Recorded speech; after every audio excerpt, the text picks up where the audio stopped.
마가복음 8장 27절에서 34절 말씀까지 우리 다 같이 함께 봉독하겠습니다. 예수와 제자들이 빌립보 가이사랴 여러 마을로 나가실세 길에서 제자들에게 물어 이르시되 사람들이 나를 누구라고 하느냐. 제자들이 여짜와 이르되 세례 요한이라 하고 더러는 엘리야 더러는 선지자 중에 하나라 하나이다. 또 물으시되 너희는 나를 누구라 하느냐. 베드로가 대답하여 이르되 주는 그리스도시니이다 하매 이에 자기의 일을 아무에게도 말하지 말라 경고하시고 인자가 많은 고난을 받고 장로들과 대제사장들과 서기관들에게 버림받되어 죽임을 당하고 사흘 만에 살아나야 할 것을 비로소 그들에게 가르치시되 드러내놓고 이 말씀을 하시니 베드로가 예수를 붙들고 항변하매 예수께서 돌이키사 제자들을 보시며 베드로를 꾸짖어 이르시되 사탄아 내 뒤로 물러가라.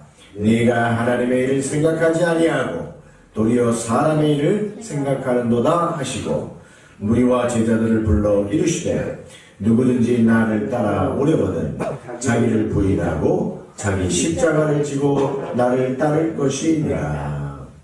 아멘. 오늘 마가복음 8장 말씀 가지고 고난받는 메시아라는 제목으로 주의 말씀 전할 때 큰 은혜의 시간 되시기를 간절히 바랍니다. 아멘. 아멘. 오늘은 종려주일입니다. 종려주일이라는 것은 예수님이 예루살렘에 입성하실 때 나귀를 타고 입성하셨습니다.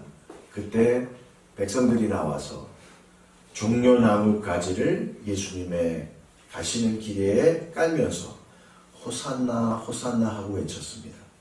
호산나는 구원하소서 구원하소서라는 뜻입니다.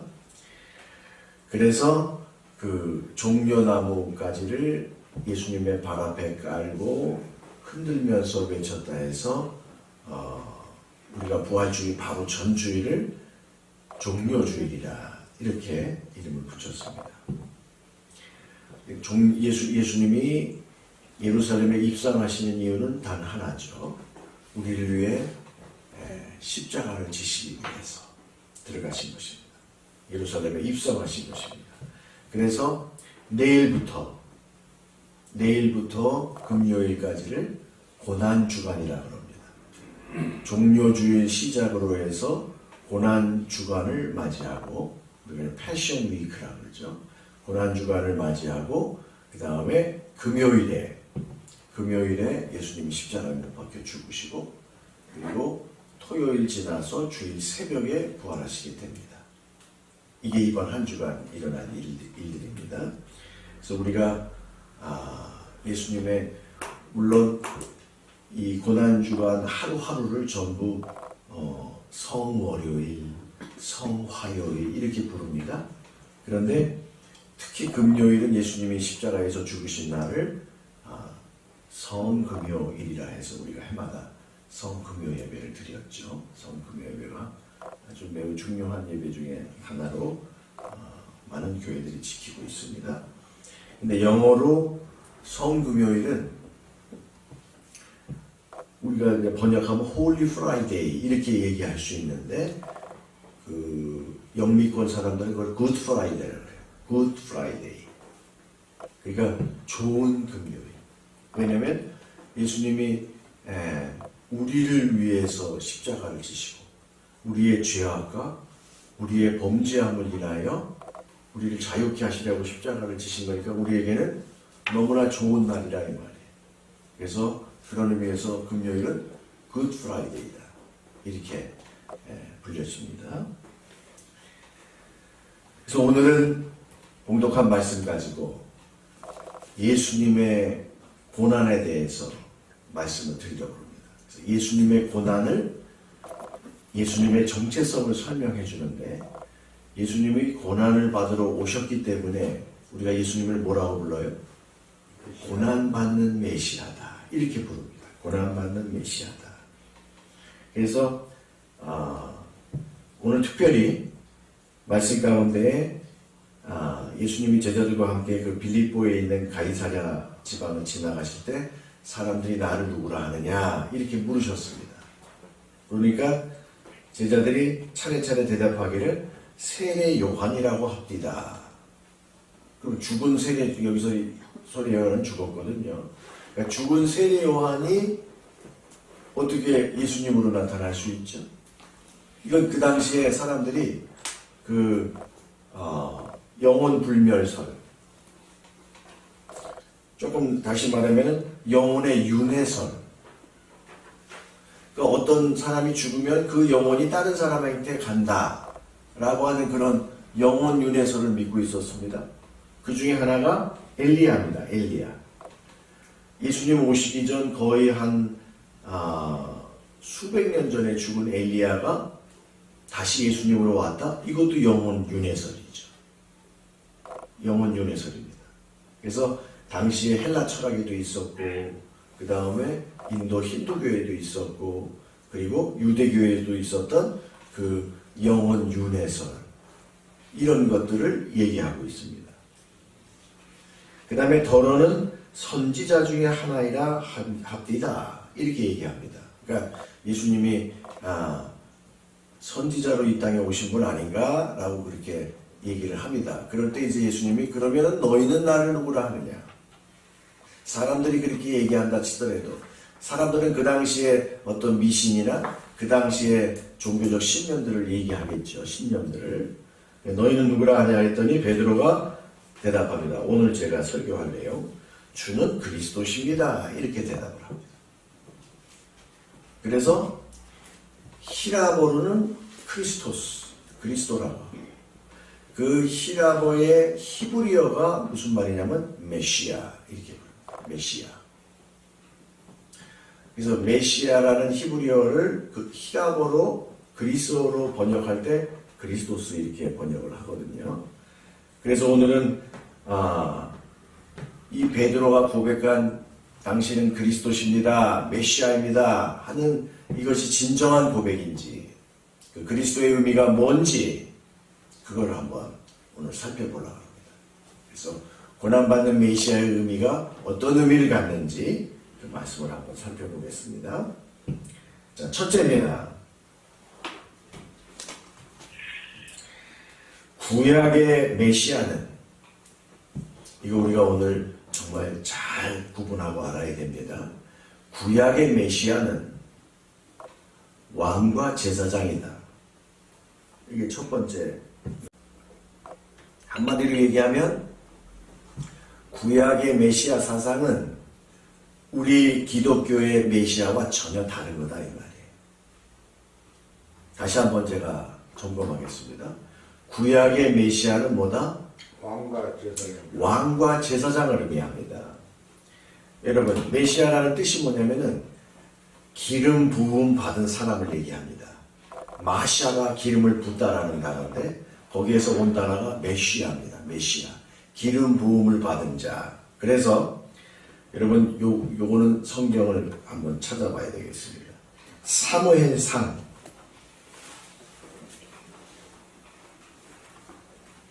구약에, 제가 구약 성경을 하도 안 하니까 사무엘상이 어디가 붙어 있는지 잘 모르시죠? 약간 앞쪽에 가 있습니다. 사무엘상 한번 여러분 다 찾으시기 바랍니다. 사무엘상 24장 10절.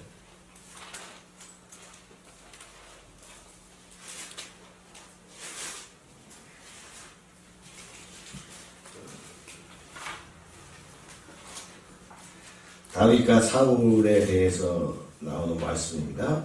24장 10절 한번 읽어볼까요? 오늘 여호와께서 굴에서 왕을 내 손에 넘기신 것을 왕이 하셨을 것입니다. 어떤 사람이 나를 권하여 왕을 죽이라 하였으나 내가 왕을 아껴 말하기를 나는 내 손을 들어 내 주를 해하지 아니하리니 그는 여호와의 기름 부음 받은 자이기 때문이라 하였나이다. 거기에 보면은 여호와의 기름 부음 받은 자라는 말씀이 나오죠. 자, 여호와의 기름 부음 받은 자라는 것이 히브리어로 뭐냐면은 야훼 메시아 이렇게 부릅니다. 메시아 야훼. 그러니까 여호와의 메시아, 하나님의 메시아 이렇게 부르는 겁니다. 그럼 여기서 여호와의 메시아가 누굽니까? 사울 왕이죠. 그러니까 왕이 될 때 기름 부음을 받았기 때문에 그들은 다 메시아예요. 다윗도 메시아입니다. 그리고 기름 부음 받는 사람이 하나가 더 있으니 대제사장이 또 메시아예요. 레위 계통의 제사장이. 레위 계통의 대제사장 아론의 후손들에서 또 대제사장이 나옵니다. 다윗의 후손 중에서 왕이 되는 사람은 또 기름 부음 받은 자 메시아가 됩니다. 이 구약에 나오는 메시아의 개념을 통틀어서 요약해서 증거하는 메시아의 개념이 있는데 그거 하나 더 찾아보겠습니다. 그게 어디냐면은 스가랴. 구약 거의 끝에 가면 학계 스가랴 말라기 이렇게 되거든요. 학계 스가랴 말라기니까 말라기 바로 전에 있는 스가랴 4장 14절을 찾겠습니다. 스가랴 4장 14절을 보면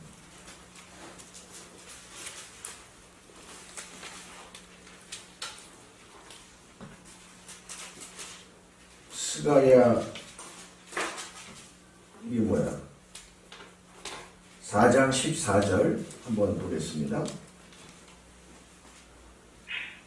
이제 이게 그 바벨론 포로에서 돌아와 가지고 있는 상태에서 얘기하는 그런 말씀의 내용입니다. 4장 14절 같이 읽겠습니다. 이르되 이는 기름 부음 받은 자 둘이니 온 세상에 주 앞에서 서 있는 자니라 하더라. 기름 부음 받은 자가 둘이다. 이렇게 나와요. 그러니까 메시아가 둘이다. 그러면은 3장 1절에 보면은 대제사장이 여호수아입니다. 여러분 이거는 그 모세가 출애굽할 때 나오는 그 여호수아서의 그 여호수아가 아니라 이거는 바벨론 포로에서 돌아온 이후에 대제사장 여호수아를 가리킵니다. 같은 이름이 많으니까 여러분 여호수아의 이름이 그리스어로 히라보로 예슈아 예수님입니다. 근데 이건 다른 사람입니다. 여호수아가 대제사장이고 그 당시에 총독을 맡았던 사람이 스룹바벨인데 그 두 사람을 여기에 기름 받은 자 둘이 하나님 앞에 서 있다 이렇게 말씀을 하고 있으니까 구약의 메시아는 뭐라고요? 대제사장하고 왕이라 이 말이에요. 총독이 왕의 역할을 담당했으니까 구약의 대제사장은 이렇게 이 땅의 메시아입니다. 땅에서 활약하는 메시아입니다. 그게 뭐냐면은 왕과 대제사장급입니다. 이 전통이 유대교는 지금까지 이어지고 있습니다. 지금까지. 그래서 지금도 메시아를 기다리는 사람들을 뭐라고 하냐면은 메시아 대망 사상을 갖고 있는 사람들이다 이렇게 얘기해요. 메시아 대망을 기다리는 사람들. 그러면 BC 2세기 다시 말해서 예수님 오시기 전 한 150, 60년 전에 거기 마카베우스 혁명이라는 게 일어나요. 시리아의 통치, 시리아 제국의 통치를 받았던 이스라엘이 혁명을 일으켜서 자기 조국을 찾습니다. 그때 그 조국을 찾았던 사람이 누구냐면은 마카베우스라고 해요. 그 마카베우스가 메시아로 추대가 됩니다. 그래서 유대인들의 절기 중에서 우리 지금 구약 성경에는 안 들어와 있지만 외경이라고 하는 외경이 포함된 성경을 보면 마카베우 상하라는 게 있어요. 거기에 나오는 바로 그 마카베우입니다. 마카베우스. 마카비라고도 하고 마카베우스라고도 하는데 그 사람이 시리아군을 내몰고 예루살렘을 탈환했다. 성전을 지켰다. 해가지고 그 사람이 예루살렘을 탈환한 날을 수전절이라 지킵니다. 수전절. 그리고 그 사람이 성전을 봉헌했다 그래서 봉헌절이라기도 하고 그리고 이 사람이 메시아로 추대를 받아서 이스라엘의 빛이라 해서 빛을 의미하는 히브리어로 절기 중에 하누카라고, 하누카. 그러니까 마카베우스라는 사람을 메시아로 추대한 거예요. 예수님 오시기 전 150년 전에. 그걸 지키는 게 뭐라고요? 수전절, 봉헌절, 그리고 걔네들 이름으로 하누카라고 합니다. 하누카. 그 다음에 여러분, 예수님 태어나실 때 같이 태어난 누구죠? 세례요한. 세례요한은 사람이 그리스도라고 고백하고 따랐던 사람들이 있습니다. 그래서 그 종교가 지금도 이란에 뭐한 1,2,000명 남아있다고 그러죠. 만다교라고, 만다교. 그래서 우리 성경을 보면은 누가복음 3장 15절에 보면은 누가복음 3장 15절을 보면은 세례 요한이 그리스도가 아닌가 하여 서로 의논했다고 해요. 그리스도가 아닌가 하여. 그러니까 세례 요한도 몇몇 사람들에 의해서 메시아로 추대를 받은 거예요. 메시아로 추대를 받은. 여러분 그 다음에 1세기 중엽쯤에 가면은 미시나라는 책이 있어요. 미시나라는 책이 있는데, 자, 이 미시나는 1세기 초반에 활약했던 뭐가 있냐면은 그 힐렐과 샴마이라는 랍비의 그 율법 해석을 모아놓은 책을 미시나라고 합니다. 거기에서 뭐라고 가르치냐면은 메시아는 기름 부음 받은 대제사장, 레위족이 대제사장이 돼야 된다고. 대제사장이. 그 다음에 우리가 잘 알다시피 1947년 후에 사해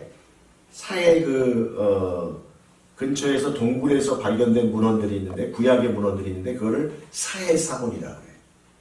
데드 시 스크롤 그래가지고 DSS라고 해요. 그 안에 있는 쿰란의 문헌을 보면은 먼저 왕 같은 다윗 같은 왕적 메시아가 와서 전쟁에서 이기고, 그 다음에는 대제사장적 메시아가 와가지고 통치한다 이렇게 되어 있어요. 그래서 왕 같은 메시아와 그 다음에 대제사장 같은 메시아가 구약부터 계속 그 전통이 이어져 내려옵니다. 그 다음에 4세기, 5세기에 가면은 예루살렘 탈무드라는 게 나오고 바빌론 탈무드라는 책이 나옵니다. 거기에 랍비들이 뭐라 그러냐? 메시아는 다윗의 집에서 나온다. 그래서 메시아는 영웅이에요. 영웅. 이 땅의 영웅. 장군과 같은 영웅 혹은 왕과 같은 통치자. 그게 어디까지 이어지냐면은 오늘날까지 이어집니다. 오늘날까지. 그래서 구약의 메시아는 뭐라고요? 이 땅의 메시아다. 왕과 제사장이 이 땅의 메시아를 가리키는 겁니다. 그거를 우리가 신학을 공부하는 사람들은 뭐라고 부르냐면은 정치적 메시아다 이렇게 불러요. 이 땅의 메시아는 정치적 메시아다. 제사장은 정치하는 사람들이니까, 통치하는 권력을 가졌으니까 정치적 메시아다 이렇게 부릅니다. 그럼 여러분 제가 묻겠습니다. 구약의 메시아 대망 사상을 가진 사람은 예수님을 영접할 수 있을까요? 없을까요? 절대 없는 겁니다. 아무 힘없이 로마 군인에게 잡혀가지고 십자가에서 죽는 그런 그리스도는, 그런 메시아는 구약의 메시아가 아니기 때문에, 구약의 메시아는 모세같이 기적을 일으키면서 자기 백성들을 노예에서 해방하는 사람, 다윗과 같이 블레셋군을 쳐부시는 그런 통치, 권력, 힘이 센 그런 사람들을, 정치적 메시아를 구약 사람들은 기다리는 겁니다. 그러니까 그 누구도 예수님을 메시아로 영접할 수 없는 이유가 됩니다. 이런 메시아 사상을 갖고 있습니다. 그래서 우리가 딱 구분을 하겠습니다. 구약의 메시아는 왕과 대제사장이다. 그 다음에 두 번째입니다. 두 번째는 뭐냐면은 제자들의 메시아 신앙도, 제자들의 메시아도 구약의 메시아다 이렇게 말씀을 드릴 수가 있습니다. 자, 성경으로 돌아가서 오늘 마가복음 8장 29절에 아까 말씀드린 대로 누가 제자들이 사람들이 세례 요한이라고 합디다. 사람들이 예수님을 엘리야라고 합디다. 사람들이 예수님을 선지자라고 합디다. 이렇게 얘기하는데 아니요. 베드로가 예수님한테 주는 메시아입니다. 그리스도입니다 할 때 베드로는 머릿속에 뭘 생각하고 있을까요? 정치적 메시아를 생각하고 있는 거예요. 그 이유가 뭐냐?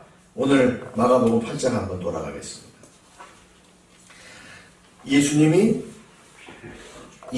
메시아입니다. 예수님은 그리스도입니다. 라고 하는 베드로에게 뭐라고 그러시냐면은 근데 나는 고난을 받는데 이스라엘의 장로들과 대제사장들과 서기관들에게 버림받고 죽임을 당하고 사흘 만에 살아나는 메시아다. 이렇게 얘기하니까 그러면은 최소한 말라기 이후에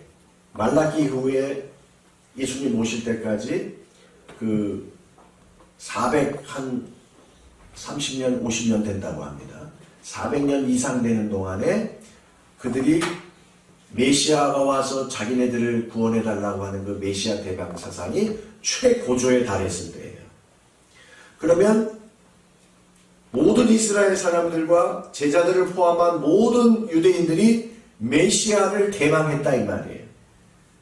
그러니까 예수님이 막 기적도 일으킵니다. 병자도 고칩니다. 막 무리를 걷습니다. 그러니까는 저분이 만약에 왕이 되면, 저분이 정치적 대제사장이 되면 우리가 기대하는 메시아가 아니겠느냐 이런 뜻입니다. 그런데 예수님은 그게 아니라 니네들이 말하는 정치적 메시아가 아니라 나는 힘없이 죽었다가 그 다음에 여러분 보세요. 내가 3일 만에 부활할 것이라고 얘기하는 걸 이 사람들이 알아들었을까요? 못 알아들었을까요? 왜? 이 사람들은 얘기하는 게 지금 영혼의 윤회를 생각하고 있는 거예요. 죽은 세례요한이 다시 오신 게 아닌가? 아니면은 죽은 엘리야가 다시 태어난 게 아닌가? 영혼의 윤회와 그 다음에 그 영혼의 불멸을 생각하는 그런 생각들을 다 머릿속에 갖고 있는 거예요. 그랬더니 예수님이 3일 만에 다시 살아난다는 거는 그렇게 생각할 수 있죠. 다른 영혼이 와서 또 산다고 하는 건가? 이렇게. 우리 주님의 이 세상에 처음 일어난 그 몸의 부활을 전혀 예상치도 못하고 무슨 말인지 깨닫지도 못했을 겁니다. 그랬더니 베드로라는 제자가 여기 보면 이렇게 되어 있어요. 드러내놓고 이 말씀을 하시니 베드로가 예수를 붙들고 항변하매. 여기 보니까 예수님을 붙들었어. 근데 어디를 붙들었는지 모르겠어. 멱살을 잡았는지 아니면 옆에 허리에 있는 그 옷을 잡았는지. 그런데 문제는 뭐냐면 항변하며 에피티마오, 영어로는 리뷰크. 세상에 어떤 제자가 자기 선생님을 리뷰크 합니까?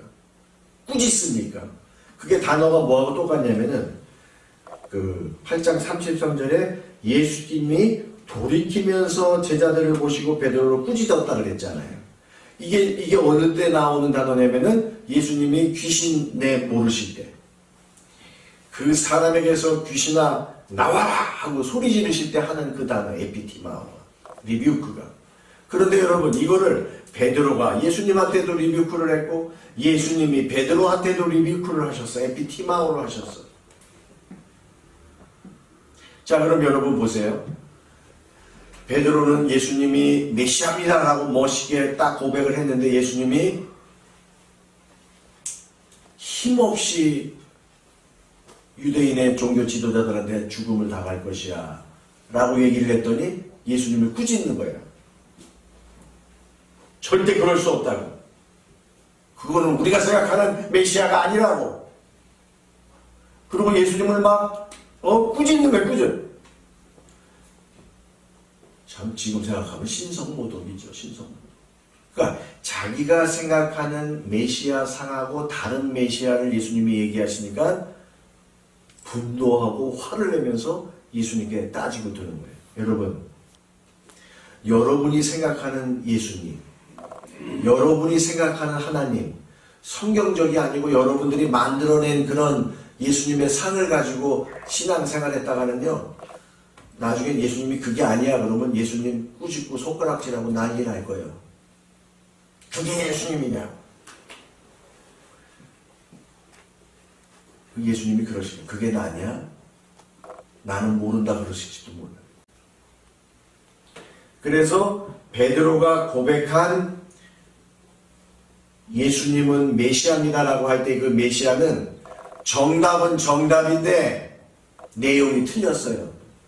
정치적 메시아를 생각하는 겁니다. 그거를 증명해 주는 게 뭐냐면은 9장을 보세요. 마가복음 9장을 보세요.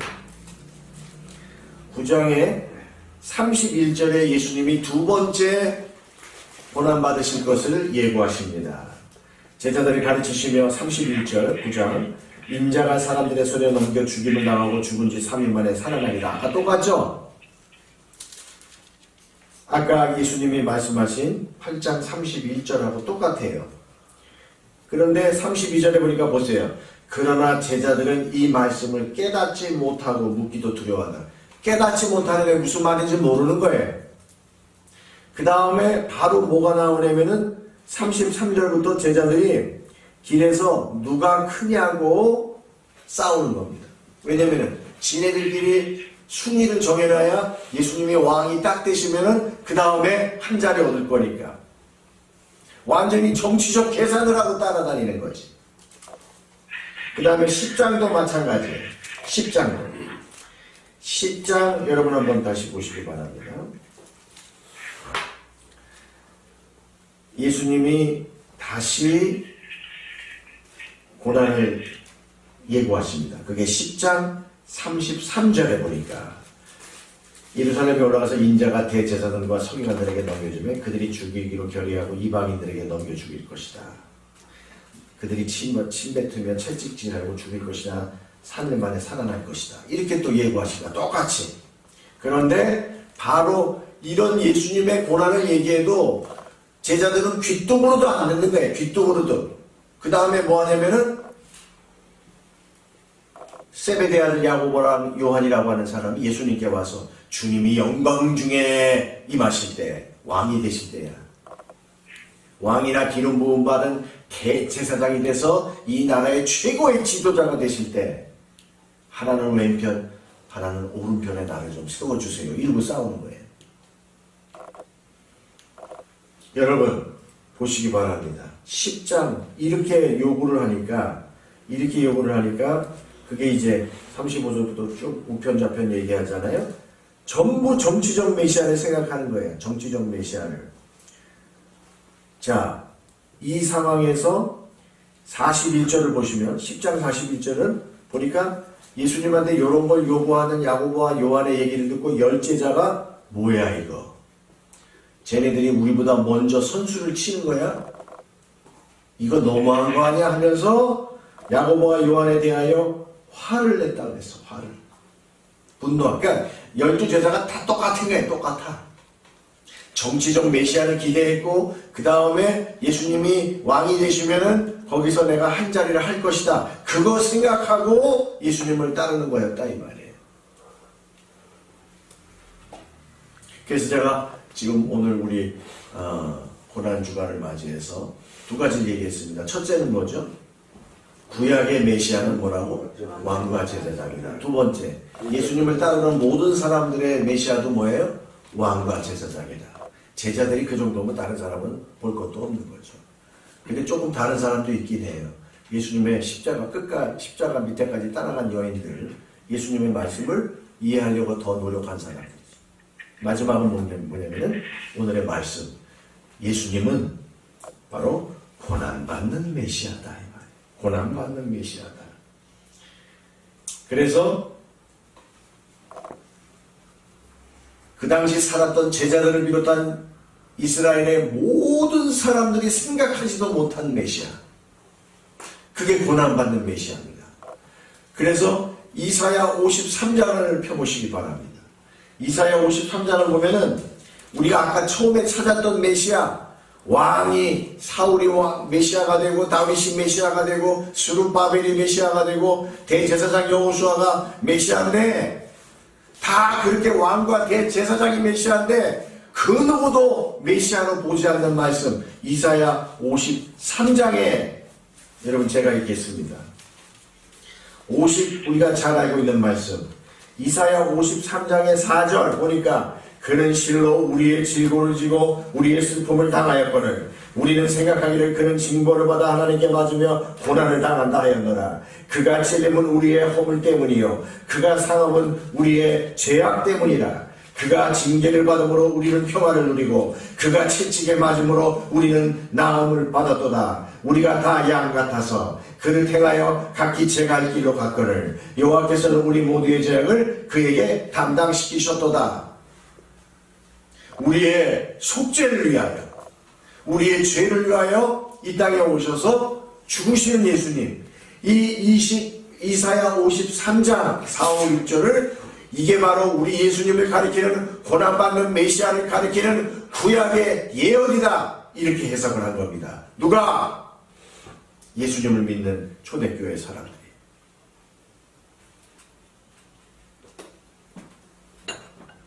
이게 고난받는 메시아예요. 이거를 지금의 유대인들은 이사야 53장 4, 5, 6절을 지금의 유대인들은 이거는 메시아 구절이 아니야 이렇게 가르칩니다. 근데 우리에게는 뭐예요? 고난받는 메시아의 예표입니다. 이걸 예표라고 해요. 고난받는 메시아를 가리키는 예표적 구약 예언이라 이렇게 말합니다. 그러니까 구약의 사람들은 지금도 구약만 믿는 유대인들은 이스라엘 사람들은 지금도 메시아가 왕과 대제사장이기 때문에 지금도 예수님을 영접하지 못하는 거예요. 왜? 예수님을 영접하려면은 나를 위해 대신 죽어주시는 고난받는 메시아를 믿어야 그게 진짜 메시아 신앙인 거예요. 메시아 신앙. 그러니까 이 말씀은 보이지 않는 거죠. 그들은 이걸 메시아 구절이라고 절대 해석하지 않습니다. 고난받는 메시아만이 세상의 정치적 메시아가 아니라 세상의 노예와 세상의 해방을 위한 정치적 해방을 위한 메시아가 아니라 우리의 죄와 우리의 죽음과 우리의 어둠으로부터 우리를 해방시키는 진정한 메시아인 줄로 믿습니다. 우리는 우리의 죄를 구원하시는 메시아가 필요한 거예요. 그게 고난받는 메시아입니다. 그래서 히브리서 9장 22절에는 피 흘림이 없이는 죄 사함도 없다고 그랬어요. 피 흘림이 없이는 사함이 없어. 그러니까 우리가 진짜 죄로부터 사함을 받고 구원을 얻고 영생을 얻으려면은 고난받는 메시아만이 필요한 거예요. 피 흘리는 메시아. 이제 오늘 말씀을 마치려고 합니다. 그럼 우리가 고난받는 메시아를 영접한다는 것은 무엇을 의미하느냐? 오늘 마가복음 8장 마지막 말씀입니다. 마가복음 8장 마지막 말씀에 예수님이 베드로에게 사탄아 내 뒤로 물러가라 그랬습니다. 고난받는 메시아가 하나님의 뜻이고 하나님의 일일지인데 너는 하나님의 일 생각지 아니하고 사람의 일만 생각하는구나. 그냥 예수님이 이 나쁜 놈아 그랬으면 괜찮은데 그거보다 더 이 사탄의 새끼야 이렇게 했어요.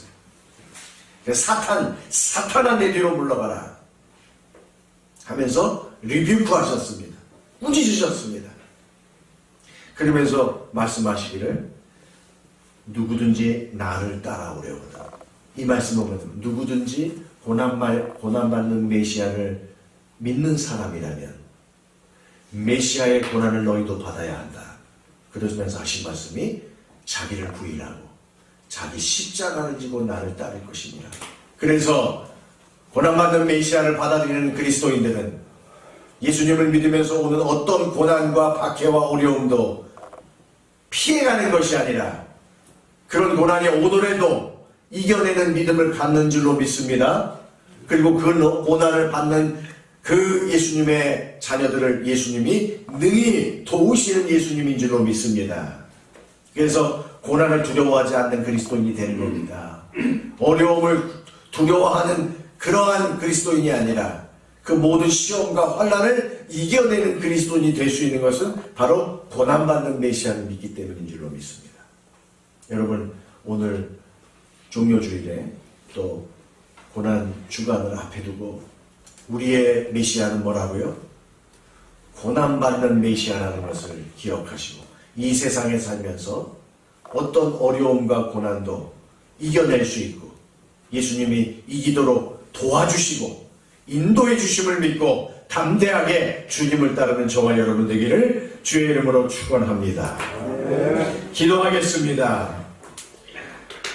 우리를 위해 고난받으신 예수님, 고난받는 메시아 신앙을 가지고 나를 부인하고 자기 십자가를 지고 예수님을 따르는 이 메시아 신앙을 소유하고 지켜나가는 주님의 귀한 지체들이 다 되게 하여 주시옵소서. 예수님의 이름으로 감사하며 기도하옵나이다.